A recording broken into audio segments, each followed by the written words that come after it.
সবাইকে জানাই শুভ রথযাত্রা 2026। চলো আজকে তোমাদের আমি নিয়ে যাব শ্রীরামপুরের মাহেশের রথযাত্রায় উৎসবে। আজকে আমি তাই সেই উদ্দেশ্যে বাড়ির থেকে কিন্তু বেরিয়ে পড়লাম শ্রীরামপুর মাহেশের রথের উদ্দেশ্যে। তো চলো তোমাদেরকে দেখাই আজকে শ্রীরামপুরের মাহেশের রথযাত্রা উৎসব। এই রথযাত্রা উৎসব দেখতে কিন্তু আমাদের ভীষণ ভালো লাগে। আর এর আগেও আমি তোমাদের এই শ্রীরামপুরের মাহেশের রথযাত্রার যে স্নান যাত্রা হয় সেই স্নান যাত্রা কিন্তু তোমাদেরকে আমি দেখিয়েছিলাম।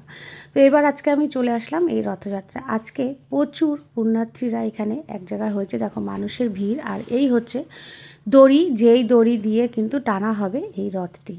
এখানে দেখতে পাচ্ছ প্রচুর মানুষ রয়েছে, লক্ষ লক্ষ মানুষের ভিড় হয়েছে এই স্থানে কিন্তু আজকের দিনে।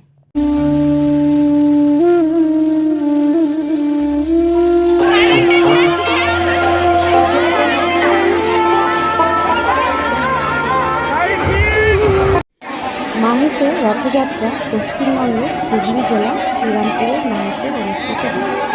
তো এই রথযাত্রা কিন্তু ঐতিহ্যবাহী ও অত্যন্ত বিখ্যাত ধর্মীয় উৎসব। এটি শুধু বাংলার নয়, পুরো ভারতের অন্যতম প্রাচীন রথযাত্রা হিসেবে এবার আসি এই রথযাত্রার সূচনা হয় 1396 খ্রিস্টাব্দে। এটি বাংলার সবচেয়ে পুরনো রথযাত্রা এবং পুরীর রথযাত্রার পর বিশ্বের দ্বিতীয় প্রাচীনতম বলে ধরা হয়। উৎসবে জগন্নাথ দেবের ও বলরাম অনেক সময় নব নীলাচল, কারণ এটি পুরীর জগন্নাথ ধামের মতোই পবিত্র বলে মনে করা হয় এই রথযাত্রা উৎসবকে। মাহেশের রথটি প্রায় 50 ফুট উঁচু, উচ্চতায় কিন্তু প্রায় 50 ফুট হয়ে যায় এই রথের উচ্চতা, এবং ওজন প্রায় 125 টন। 125 টন ওজন হয় এই রথটি। এতে থাকে 12টি বড় চাকা এবং এটি 4 তলা বিশিষ্ট একটি 4 তলা বাড়ির সমান উচ্চতা হয় এই রথটি। তোমরা সেটা দেখতেই পাচ্ছ যে রথটি কত বড় এবং কতটা চওড়া এই রথটি।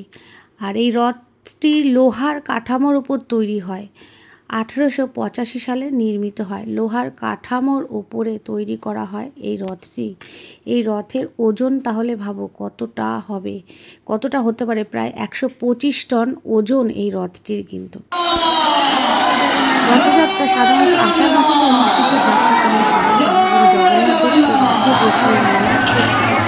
গুন্ডিচা বাড়ি মানে মাসির বাড়ি পর্যন্ত নিয়ে যাওয়া হয়। ভক্তরা দড়ি টেনে রথ টানেন।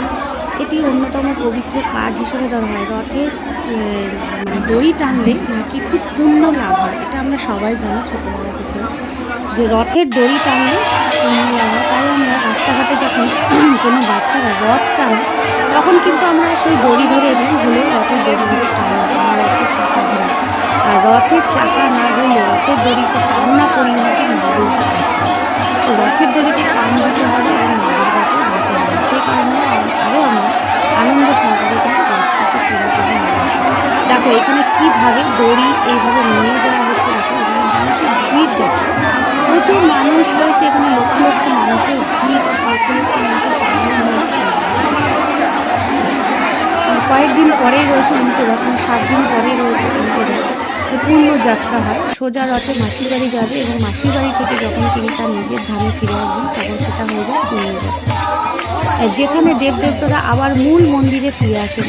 তো জগন্নাথ দেব যখন তার নিজের মূল মন্দিরে ফিরে আসবেন তখন কিন্তু সম্পূর্ণ হবে তার পূর্ণ যাত্রা। এখন তিনি মাসির বাড়িতে ফিরেছেন। এখানে রথযাত্রা উদ্দেশ্যে কিন্তু 1 মাস ব্যাপী এখানে মেলা চলে, রথের মেলা যে চলে শ্রীরামপুরে এই মাহেশের রথের এখানে। এই রথযাত্রাকে